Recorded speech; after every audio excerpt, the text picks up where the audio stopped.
উপজেলা পরিষদ নির্বাচন উপলক্ষে নরসিংদী শিবপুর থানা আওয়ামী লীগের যুগ্ম সম্পাদক আসাদুজ্জামান আসাদ ভোটারদের নানা প্রতিশ্রুতি দিয়েছেন।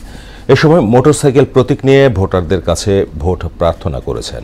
নির্বাচন সুষ্ঠু ও শান্তিপূর্ণ হলে শতভাগ জয়ী হওয়ার আশাও প্রকাশ করেন তিনি। তরুণদের নিয়ে নানা পরিকল্পনার কথা জানিয়ে সবাইকে ঐক্যবদ্ধ থাকারও আহ্বান জানান তিনি। আমরা হামলার শিকার হয়েছি, অত্যাচার নির্যাতনের শিকার হয়েছি, হামলার শিকার হয়ে হাসপাতালে গিয়েছি, জেলে গিয়েছি। যখন বিন্দরে ছিলাম তখন আপনারা কোথায় ছিলেন? আর আজকে আপনারা দিয়েছেন প্রতিদিন যদি 100 টাকা খরচ হয়, এর 8 বছরে আমাদের কত কোটি টাকা খরচ হয়েছে হিসাব করেন তো আপনারা। করি না, বাটপাড়ি করি না, যুগ চুরি করি না, মিথ্যা কথা বলি না।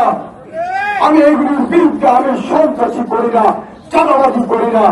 মাদকের বিরুদ্ধে আমার লড়াই সংগ্রাম সোচ্চার।